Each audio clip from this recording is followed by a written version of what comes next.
Officers, they meet regularly, and they are communicated to what they will and won't do. Despite the gang's criminal record, the Mongols' current president, Ruben Doc Cavazos, insists that their activities are all above board. Are there members that do things that maybe, you know, I don't approve of? Yeah, okay, there is. But is it part of a club function? No. Do we try and discourage it? Yes, we try and discourage it. Cavazos was raised in East LA. In his youth, he was a member of the Avenues, one of the toughest, most hardcore gangs in California. The Avenues are part of a large coalition of Southern California Hispanic gangs known as Sureños.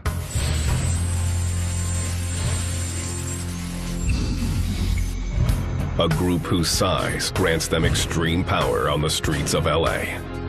When you grow up in some of these poor neighborhoods, you end up depending on each other, from one gangbanger to the other. It becomes a family to you. Cavazos credits his early years as a gangbanger for giving him the training he needed to run his Mongol army.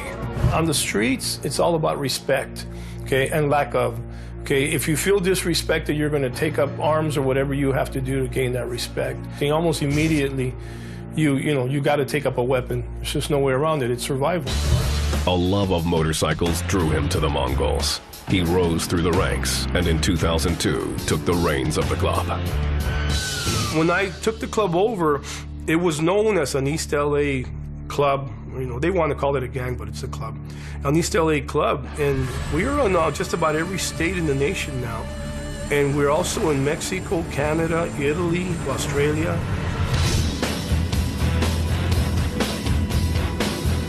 As national president, Cavazos began a recruitment drive, bringing Sureño gang members into the Mongols in order to bolster their ranks. They weren't necessarily as motorcycle-oriented, but they were violent-oriented. So they made good soldiers within the gang and good bodyguards and good criminals. But many of these Sureños were already controlled by the Mexican Mafia, known on the streets as La M.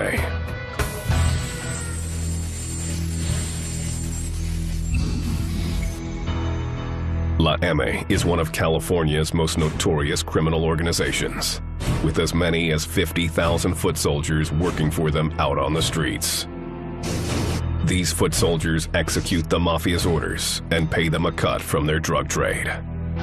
When Cavazos started bringing Mafia-connected gang members into the Mongols, he created a web of tangled loyalties.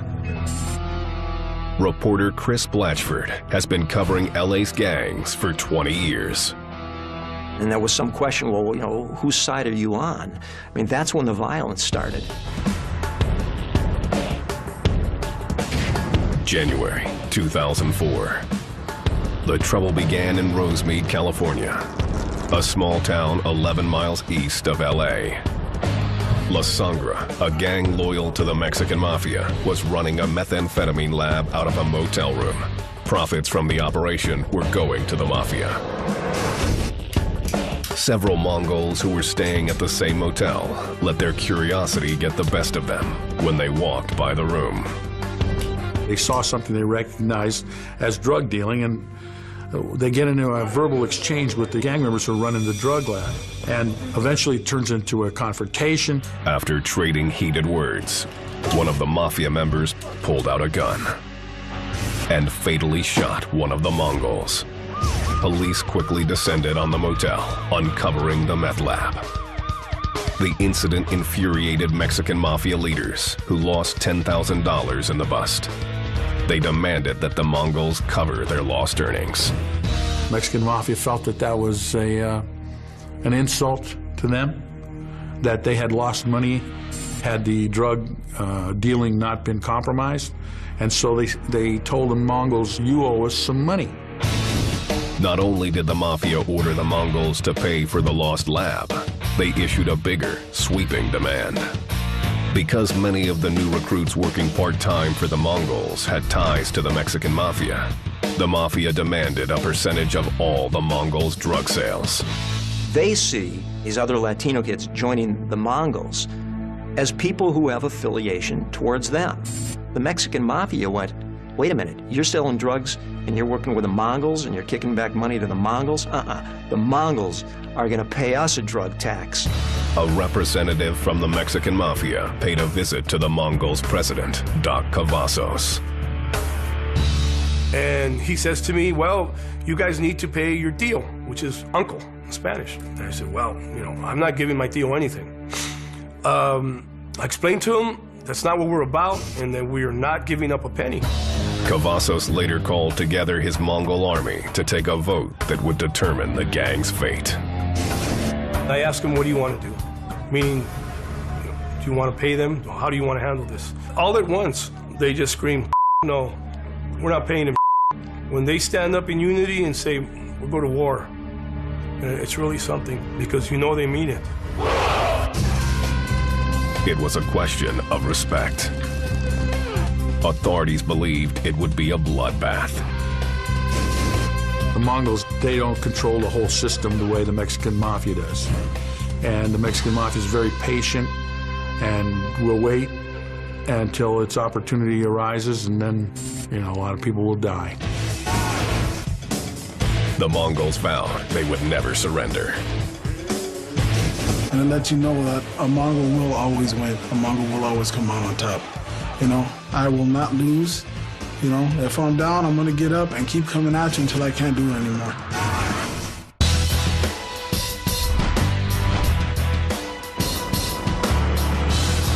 In 2004, the outlaw biker gang, the Mongols, prepared to go to war with the most powerful gang in Southern California, the Mexican Mafia. You got to remember, these are two giants. These are two giants that they live on pride and respect. And to ask for one or the other to bow down, it's just not going to happen. I love to kick ass. I'll come at you with a smile, but I will fight you just because it's cloudy outside. You know what I mean? That's what I like to do. The Mongols were no strangers to violence. The gang had been at war with their chief rival, the Hells Angels, for decades. It was a war that defined the Mongols' history and who they are today. The Mongols motorcycle gang originated in Montebello, California in 1970, naming themselves after the legendary army of conquerors led by Genghis Khan. In spite of their name, the Mongols had humble beginnings. Barred from joining the Hells Angels due to their Hispanic heritage, a half dozen came together to form the gang. The original credo of the Mongols is that they were guys riding Harleys. That's really the genesis of it. Like many of the original Mongols, former President Roger Penny was a Vietnam veteran. Most of us had post-traumatic stress, but we didn't want to admit it because we wanted to forget about it, and we were like disgraced. We were spit on when we came back in the airport. We were looking for a niche. A lot of these people haven't got families, so it's a family. At first, their goals were simple: ride together, party together, and rebel against society.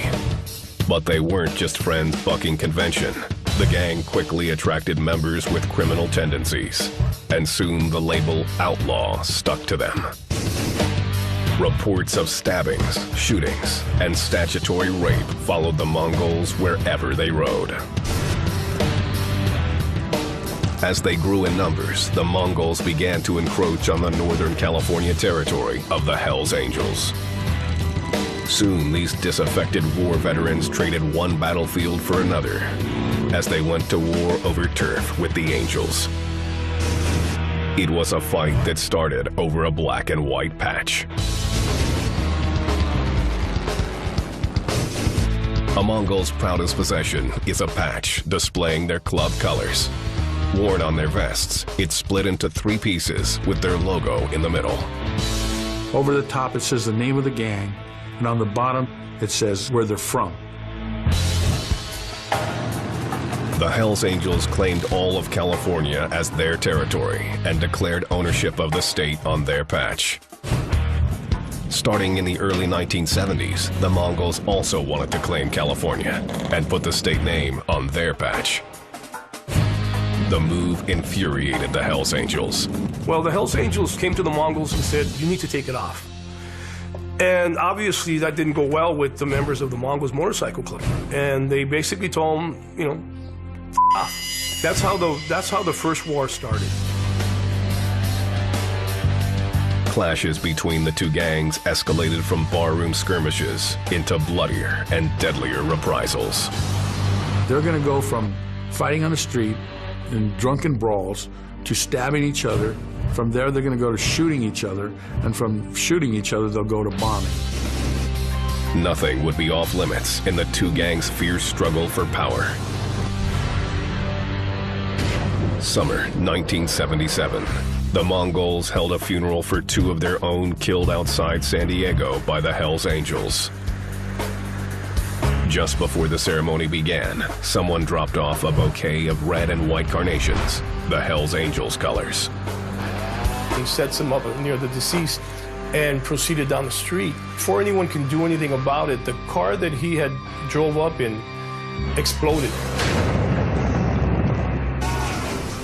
3 Mongols were injured in the attack. 2 months later, the Angels struck again, setting off another bomb, this time in a Mongol's bike shop in Los Angeles. Somebody sent a motorcycle tire in there to have a flat fixed. Unfortunately, the only person working was the kid brother of a Mongol member. When the kid was changing the tire blew up. It blew up the whole building and killed the kid.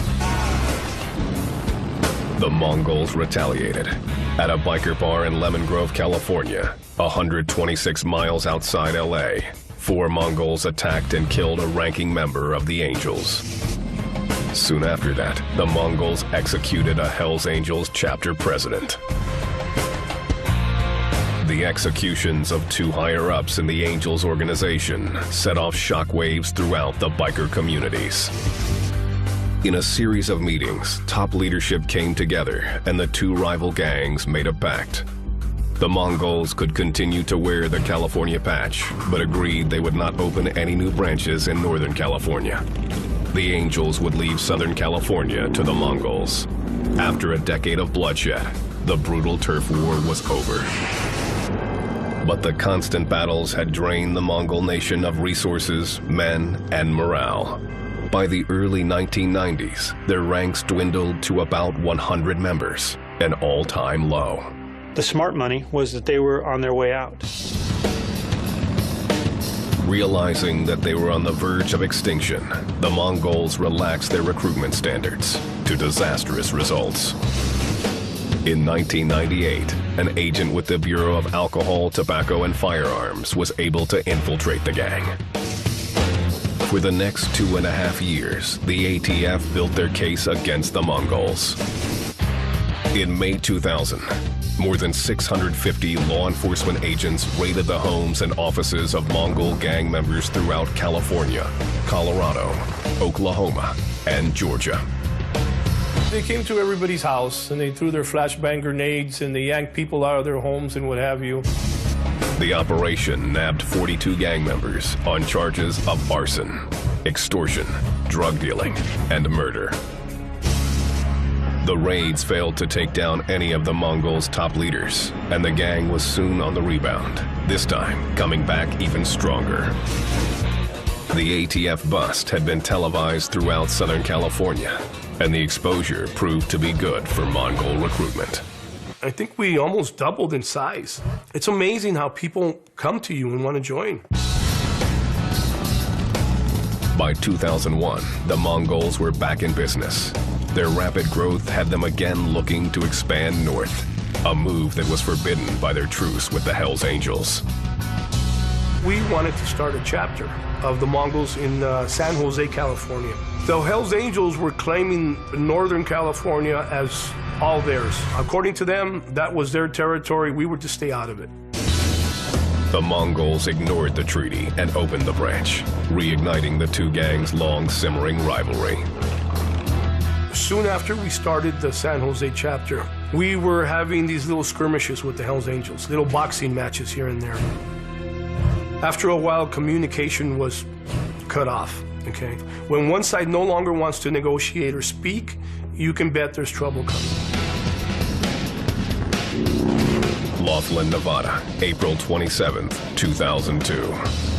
Tens of thousands of bikers from across the country descended on this casino town on the Arizona-Nevada border for the annual Laughlin River Run.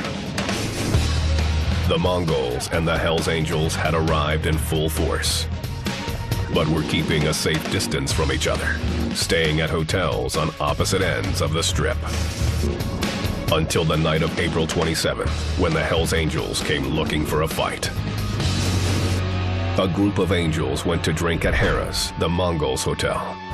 The casino's surveillance camera caught their entrance on videotape. Roger Pinney, the acting president of the Mongols, was on the casino floor with then Sergeant-at-Arms Ruben Doc Cavazos and dozens of Mongol foot soldiers. I went over to Doc and I says, we need to defuse this problem before it happens, and he said, I think it's already too late. According to Pinney, hoping he could ease the tension, he ventured into the swarm of angels, his every move captured on surveillance tape. And I started to make a communication which started to work, and I was talking to them, and actually we were laughing. Suddenly, one of the Hells Angels, or HAs, lunged at a Mongol across the casino floor. The two gangs erupted in a sea of violence. I grabbed a HA to pull him off another Mongol, and I was stabbed 4 times. Pinney went down, while all around him, Mongols and Hells Angels continued attacking each other with hammers, knives, bar stools, and beer bottles. Within minutes, police stormed the casino and ended the brawl. 1 Mongol and 2 Hells Angels lay dead on the casino floor, and more than a dozen were injured. With Mongol leader Roger Pinney out of commission, Ruben Doc Cavazos seized control and pushed Pinney to the side. I believed in Doc from the beginning. I was the one that helped bring him in because I believed it was his bull. And now I realize it is bull. Cavazos was now national president of the Mongols Motorcycle Club. After the bloody fight at Laughlin, Cavazos knew the Mongols were facing a new era of warfare against the Hells Angels. He needed to build up the Mongols' ranks and do it quickly.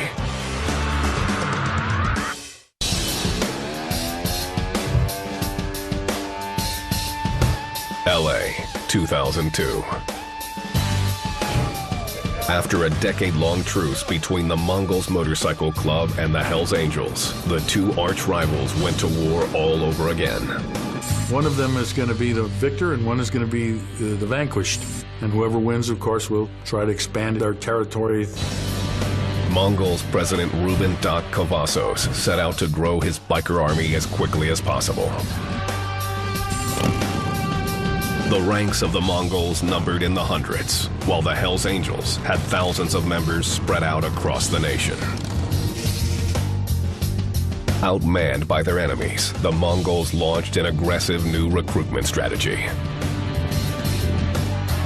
Doc Cavazos went back to his street gang roots. He began enlisting part-time members with ties to other Southern California street gangs. And those Hispanic gang members sometimes didn't know how to ride a bike, didn't have a bike themselves. This was a violation of their own rules of conduct. For more than 30 years, the Mongols had a rule that every member needed to own and ride a Harley-Davidson motorcycle. Now, this was being suspended to increase membership. The decision stirred up controversy, and many Mongol veterans, like Tony Vodnik, didn't trust or respect the new recruits. To me, they're not bikers, they're gangbangers. They call themselves part-time Mongols. There's no such thing as part-time Mongols. You're a Mongol 100% or you're nothing. Members who joined the Mongols of the past usually went through a long initiation process. They had to learn the gang's rules and its constitution and perform tasks, some of them criminal, to get patched in.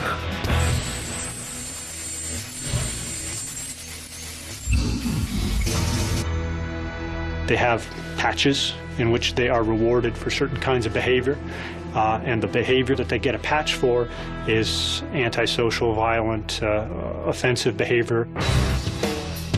These patches become part of a Mongol's bragging rights. A red wing for participating in group sex. A Laughlin patch for surviving the 2002 battle. And the skull and crossbones represents violent crime, including murder. Mongol Adrian Gutierrez, who fatally stabbed Daniel Herrera outside Nino's bar in Commerce, California, received one such patch. After Mr. Gutierrez committed the murder, shortly thereafter he showed up with a skull and crossbones patch. We learned that that was for killing somebody in support of the gang.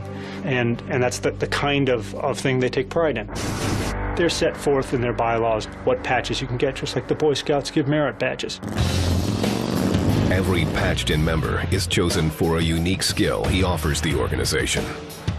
There may be a guy in the Mongols that's never done anything particularly violent, but he may be a good drug dealer, you know.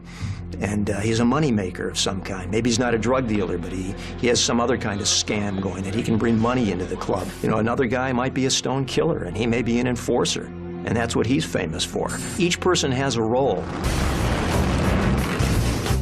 The Mongols also sport tattoos, designed to cement their status as outlaws. They're out there to commit crimes, and they have these patches and these activities that they do that alienate the rest of the world.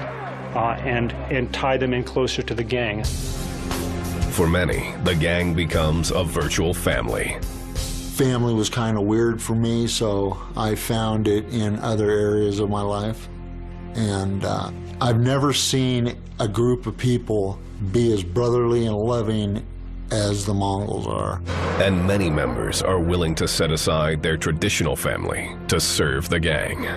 This is a family that I'm committed to. Does it mean I distance myself from my real family? No, I don't try to. You have to have some balance in your life, but this is where I decided to put my energies and dedicate myself to. I coach Little League sports, you know? You would look at me and not think that, but you know, like I said, I'm two people. I'm the dad, the husband, the coach, and then once I leave that part of my life, then there's this life, you know what I mean?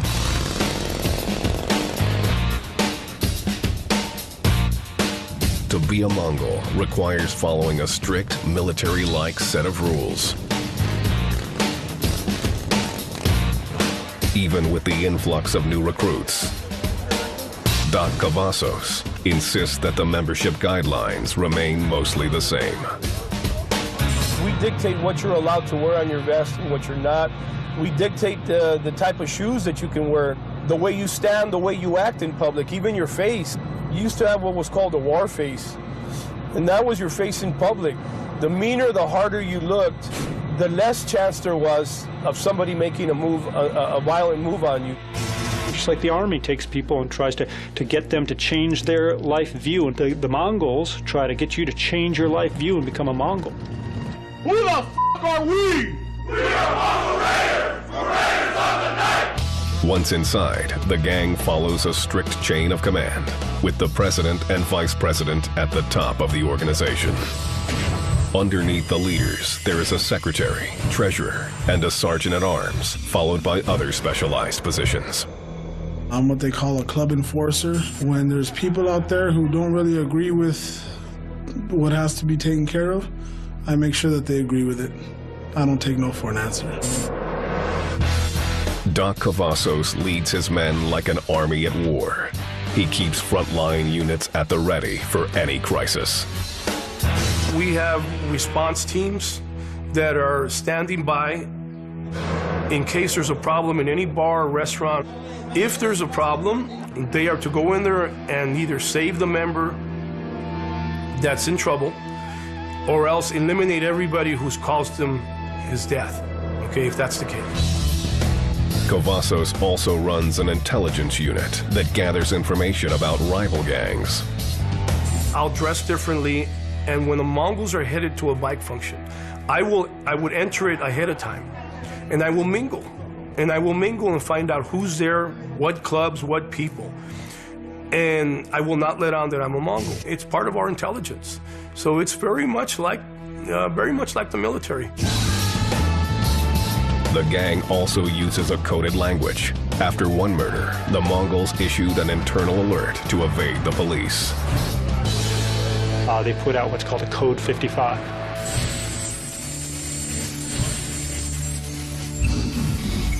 They told all their members in the area not to wear their colors, their vests that show the name of their gang, not to go out openly, not to carry weapons when normally they do carry weapons, and to avoid contact with law enforcement. That's the kind of organized criminal enterprise that allows them to function in the way they do. At the core of the Mongols' organization is the credo that every member must live by. It doesn't matter who you are, we don't fear you, okay? And basically, the idea of training these Mongols, recruiting them and what have you, is for them to live by that. They should fear no one, you know, not even death. From 2002 to 2004, Doc Cavazos' recruitment strategy dramatically increased the gang's membership. Gotta love them. There were now several hundred Mongols operating on the streets of California. But these new members would put the gang's future in jeopardy and pit the Mongols in a life and death struggle with the mighty Mexican Mafia.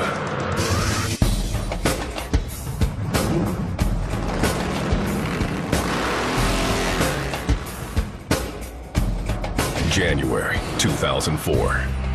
In order to fight its war in California against the Hells Angels, the Mongols Motorcycle Club was building up its membership.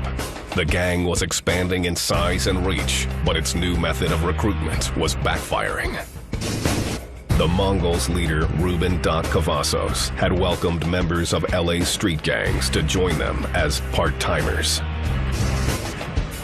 But many of these recruits had ties to La M, or the Mexican Mafia, Southern California's most powerful gang. So you have a dichotomy. You can't serve two masters. Either you're a servant of the Mexican Mafia or you're a servant of the Mongols. And you can't be both, and that presented the problem. The Mafia was now demanding that the Mongols pay them a percentage of their drug profits as a form of tribute, and repay the $10,000 they lost when some Mongols caused the bust of a Mafia meth lab. It's just never going to happen. The Mongols will never pay anybody. The Mongols will never give anything up to anyone. Yet the Mongols didn't seem to stand a chance against the Mexican Mafia's vast army of 50,000 soldiers, who police consider the most lethal gang network in the world. They're probably the most active gang and most prolific at killing. They control the streets. Authorities learned about the imminent war and, hoping to settle tensions without a body count, tried to warn Doc Cavazos to back down. Sheriffs used to pull up in front of my house and they used to say, "What are you going to do now, Doc?" You know, meaning, man, you guys, this is going to get ugly, this is going to get serious. And I used to almost be disgusted in that question. What do you think I'm going to do? You know, we're going to stand our ground. We're going to tell them all, screw you. After a series of meetings between the Mongols and the Mexican Mafia fell apart, both sides prepared for war. La Mirada, California, March 2004. Shortly after nightfall, a gunman pulled up to this tattoo parlor, frequented by the Mongols. He withdrew a machine gun from his jacket and opened fire before speeding away. The shop owner was killed and a Mongol was wounded. The Mexican Mafia had drawn first blood and things quickly heated up. If you shoot one of our guys off his bike, we're going to come at you with everything we have. Whatever it takes. Wherever your imagination can go. I would be a soldier for this club no matter what. The Mongols became targets everywhere they went, and gun battles erupted all over East LA. We would be on the freeway, and a black SUV would get on up ahead of us, and when they'd pull up next to us, it would open fire on the motorcycle. There's people shooting at you. There's people trying to, you know, throw you off the road, throw you off your bike. And we gave it back to them. I mean, I got to tell you, I'm not acting like we're just the victims. We're not. When the time came, we gave it back to them. The attacks hit closer and closer to home until the Mongols' own headquarters turned into a battle zone. Our clubhouse would be constant shootouts. It was like the Wild West. Somebody would drive in there. We had one guy drive right in there on a bicycle, on a mountain bike, and opened up on the clubhouse with a fully automatic. Meanwhile, the Mongols were still embroiled in another war with their arch rivals, the Hells Angels, or HAs. The Angels ramped up their own attacks, and Doc Cavazos dodged assassination attempts by both groups. We had members of the club who would come to my house and start my car up for me because they were afraid I was going to be blown up. And they would check underneath it with mirrors. And about that time, they found several sticks of dynamite underneath one of my cars in my driveway. As the pressure mounted, some of the Mongols betrayed the gang credo, respect few, fear none, to save their own skins. It got so bad that I'm told that a lot of Mongols were not wearing their colors around town because they were afraid that the Mexican mafia would see those colors and they would send somebody to kill them. When the war broke out with the HA, we lost maybe 2 or 3 members. When the war broke out with the M, we lost about 20 members. Many of the Mongols' old guard openly blamed Doc Cavazos for the bloody siege.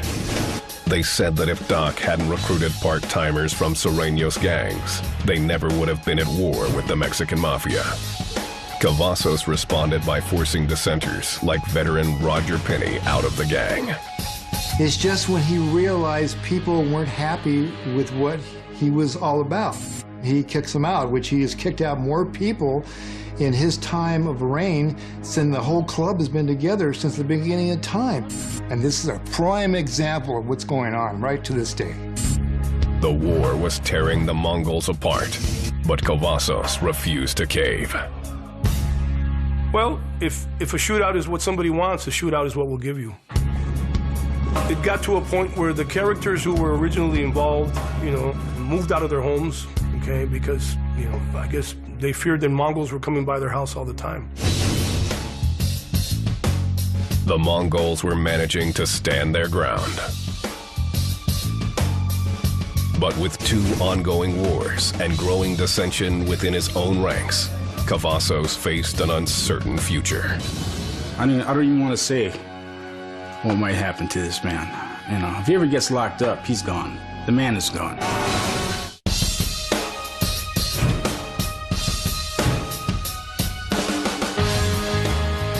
The Mongols were holding their own in a 2-fronted war with the Hells Angels and the Mexican Mafia. By December 2004, the Mafia was looking for an end to their conflict with the Mongols. I don't think anybody really wanted a war. You know, the Mafia just wanted their piece of the drug action. But people were getting killed. A representative from the Mafia approached reporter Chris Blatchford, hoping to send a message to Doc Cavazos. He told me basically that Doc was going to be a dead man if he didn't start playing ball with them. Through his reporting, Blatchford served as a go-between, and the 2 sides sat down together. In a closed-door meeting, representatives of the Mexican Mafia and the Mongols struck a deal to end the war. No one outside of that meeting knows what was agreed, but members of law enforcement believe a payment was made to end the bloodshed.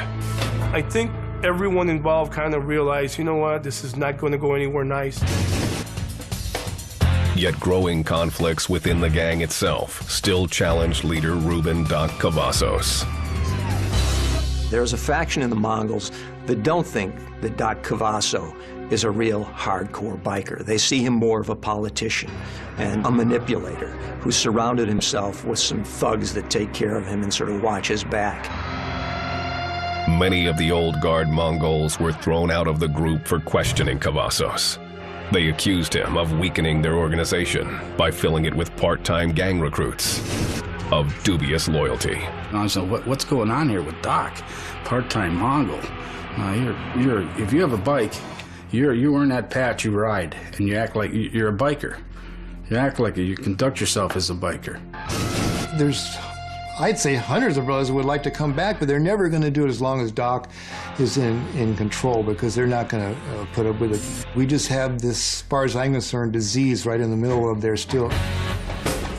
But Doc's recruitment strategy appeared to have paid off. The Mongols had built up their ranks and endured a war with the powerful Mexican Mafia. The long-standing feud with rival biker gang, the Hells Angels, also seemed to be cooling off, with charges pending against both sides from the violence at Laughlin.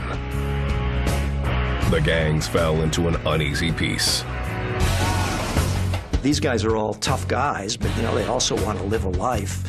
I mean, I think that, you know, bad choice of words maybe, but I mean, I think there was a feeling there, you know, to bury the hatchet. You know, the leaders, they don't want war. Nobody does. It's stupid. Our passion is riding motorcycles. It becomes difficult to ride your motorcycle when someone's trying to shoot you off of it. The battle may have died down for now, but animosity between the Mongols and Hells Angels runs deep. Here's the deal. You put a Hells Angel in front of me and he's got a ball-peen hammer in his hand, I'll shoot him. Straight up. I will have no problems with it. Keeping the club ready for any battle, Cavazos continues to build his membership. What the Mongols will instill in you, what they'll start teaching you from day one,